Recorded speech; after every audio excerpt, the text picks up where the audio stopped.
I feel very badly for Paul Manafort and his wonderful family. Unlike Michael Cohen, he refused to make up stories in order to get a deal. Such respect for a brave man. Well, Manafort broke, and he got a deal. On Friday, rather than going on to trial number 2, he pleaded guilty to conspiracy against the U.S. and conspiracy to obstruct justice. More significantly, he has offered to cooperate with prosecutors, agreeing to give interviews to Mueller's team without his lawyers and to testify in other cases if needed. White House officials like Sarah Sanders and Rudy Giuliani quickly released statements saying that Manafort's deal has nothing to do with the president.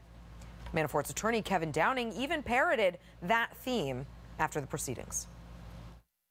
He's accepted responsibility, and this is for conduct that dates back many years, and everybody should remember that. Okay, so for more on this, I'd like to turn to former federal prosecutor and former lawyer for Manafort's longtime partner, Rick Gates, CNN legal analyst Shan Wu.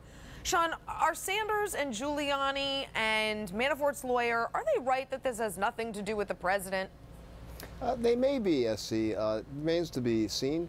But I think an interesting aspect of that is, you saw in recent days that Giuliani had talked about having a joint defense agreement, sort of springing that on us. Yeah. And if that is true, I'm not entirely sure it is, but if it is true, there may be some reassurances there for the Trump team, and vice versa. There could be some reassurances for Manafort that a pardon is not completely off the table.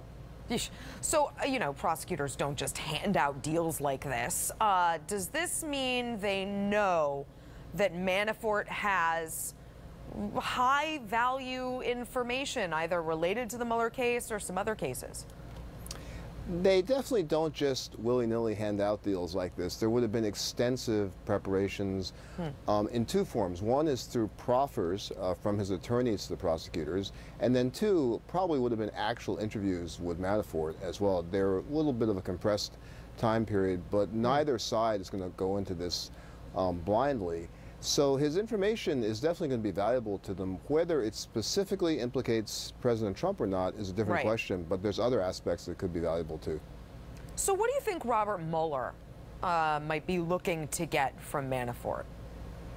Well, besides the fact that he's the only one so far that has pled guilty who was at the famous Trump Tower meeting, somebody in his position is really uniquely situated to give insights into the campaign and possibly what was going on in the president's mind. Because if you're looking at this question of possible obstruction, you have to figure out what is the mindset of the defendant.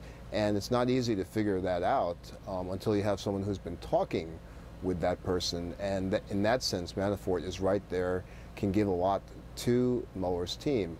Also, someone in his position, the chairperson of the campaign, just the amount of information they get for operational, day-to-day things, who knew what, who was really tasked with responsibilities, all that is very invaluable information for the investigators.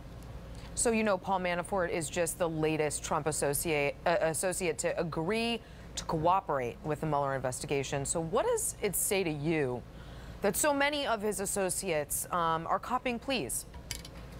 It says to me that this has been an extraordinarily aggressive investigation. It's been very fast-paced. As someone who at least briefly was on the receiving end of the investigation, I can certainly attest to how fast and how aggressive they moved. And I think what we're seeing here is that when a government investigation is very aggressive and really amasses its resources against individuals, it's a lot of pressure, and they tend to uncover real evidence, and ultimately the people tend to give into that pressure, particularly in white-collar cases, SC. It's so much of a paper trail that it's very, very difficult to withstand just the volume of evidence.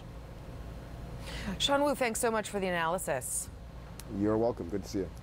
Okay, after the break,